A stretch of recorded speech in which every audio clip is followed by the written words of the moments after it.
શહેરના જમનાકુંડ વિસ્તારમાં રહેતા 17 વર્ષીય ઉમર બીમ અહેમદ બીમ બાહજાજને કેટલાક શખ્સોએ કારમાં બહાર જવાનું કહી પોતાની સાથે લઈ ગયા હતા।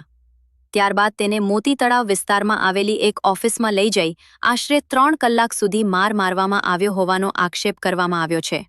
બનાવ દરમિયાન ધોકા અને પાઇપ વડે હુમલો કરવામાં આવ્યો હોવાનું સામે આવ્યું છે। ઘટનામાં કયુબ ખાન, ઝુબેર, સાદિક કુરેશી, કેફ ઉર્ફે બાદશાહ, મહુવાદીન તેમજ એક અજાણ્યા શખ્સના નામ સામે આવ્યા છે। ઈજાગ્રસ્ત સગીરને સારવાર માટે ખસેડવામાં આવ્યો હતો। બનાવ અંગે પોલીસે ગુનો નોંધી આરોપીઓ સામે કાયદેસરની કાર્યવાહી હાથ ધરી છે અને સમગ્ર મામલે વધુ તપાસ ચાલી રહી છે। મારું નામ બાહજાજ ઉમર છે। જમનાકુંડ વિસ્તારમાં રહું છું। હું કાલે રાત્રે 1 વાગ્યા આસપાસ આમલેટની લારીએ કામનું પૂછવા ગયો હતો। અહીંયા 5-6 જણાએ બધે ભેગા થઈને મને કે હાલી કે આટો મારવા જાવો છે, ઓળખીતા છે। પછી હું આટા મારવાના બહાને મને મોતી તળાવ લઈ ગયા। અહીંયા લઈ જઈને મને કે મારી ઉપર ફોન ચોરીનો આરોપ રાખીને મને કહે કે તું કબૂલ કરી જ લે, એમ કરીને મને માર્યો। પછી મારી પાસે વિડીયો બનાવી રહ્યો કે તું કબૂલ કરી લે એમ બોલીને। તો હું નહોતો કરતો તો એ લોકોએ મને પટ્ટે ને ધોકેથી ને પાઇપથી ને એનાથી મને માર્યો। કેટલા જણા હતા? એ લોકો 6 જણા હતા। એ 5 જણાને તો ઓળખું છું, 1 જણો અજાણો છે। કયુમ ખાન, શાહિદ કુરેશી, પછી જુબેરભાઈ કરીને એક છે, એનું આખું નામ નથી આવડતું। પછી એક મવાદીન કરીને છે ને એક કેફ બાદશાહ કરીને છે। એ 5 થી 6 જણા હતા। મને આખી રાત મારા ઓફિસમાં રાખી ને મને માર્યો। પહેલી વાર થયું કે આવું કોઈ બનાવ બનેલો છે? ની આવું પહેલી વાર જ થયું। મને 4 વ્હીલમાં લઈ ગયા હતા, અર્ટિગામાં। મોતી તળાવ અહીંયા પટ્ટો જ છે, એક જ તે ઓફિસ હતી, ભંગારની ઓફિસ હતી આખી। કેટલા વાગે લઈ ગયા? કેટલા વાગે મને 1 થી 1.5 વાગ્યા આસપાસ લઈ ગયા ને 5:30-6 વાગ્યા બાજુ મને ઘર પાસે ઉતાર્યો। ઓફિસમાં કેટલી વાર તમને કેટલી કલાક માર્યો? મને 1.5 વાગ્યાથી લઈને 6 વાગ્યા સુધી માર્યો જ છે। 5-10 મિનિટ ઊભા રહે, વાત કરે, મને કે કબૂલ કરી લે, આમ તેમ ને લગાતાર માર્યો જ છે મને। મારું નામ બાહજાજ સુરૈયા અહેમદભાઈ છે। હું જમનાકુંડ વિસ્તારમાં અમન પેલેસમાં રહું છું।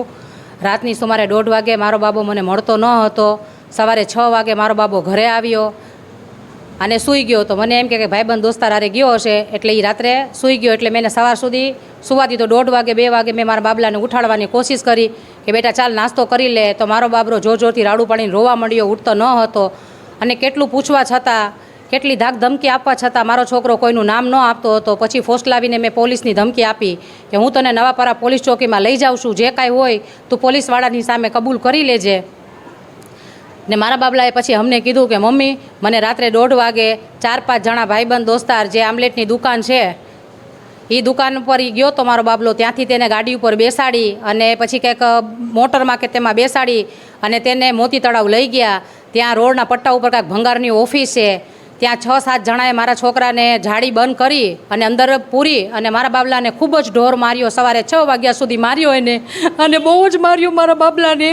અને એ છતાં પછી 5:30-6 વાગે મારા બાબલાને પાછા મારા ઘર તરફ મૂકી ગયા અને એને એમ કીધું ને પરાણેનો વિડીયો બનાવ્યો કે તું કબૂલ કર કે તું ચોરી કરી છે તે ફોનની, તું કબૂલ કર। નહોતો કરતો કબૂલ તો એને મારીને એનો વિડીયો બનાવ્યો અને એમ કીધું કે જો તું પોલીસવાળાને કહીશ અથવા તારા ઘરે કાંઈ વાત કરીશ તો હું તમને બધાને છે ને આખા ઘરનાઓને જાનથી મારી નાખીશ ને તને પણ મારી નાખીશ।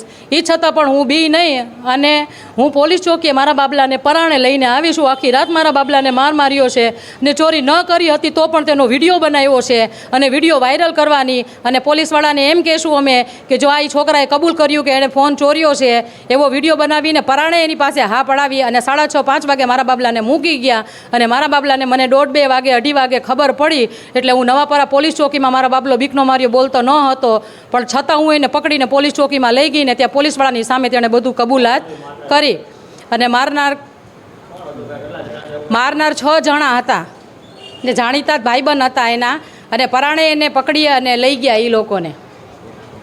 અને એ 6 જણાનું નામ આમાં લખેલ છે, જો હું જણાવું। એક કયુમ ખાન, બીજાનું નામ છે ઝુબેર, ત્રીજાનું નામ છે સાહિલ કુરેશી, ચોથાનું નામ છે કેફ ઉર્ફે બાદશાહ, ને જે 5મો જણો છે એનું નામ મારા બાબલાને આવડતું નથી। ટોટલ 6 જણા હતા એ લોકો। હા, અપહરણ કરીને લઈ ગયા એવું જ લાગતું. હું આખી રાત મારા બાબલાને ગોતતી હતી. સવાર સુધી દરવાજો ખુલ્લો રાખી 6 વાગે મારો બાબલો આવ્યો અને આવીને તે સૂઈ ગયો.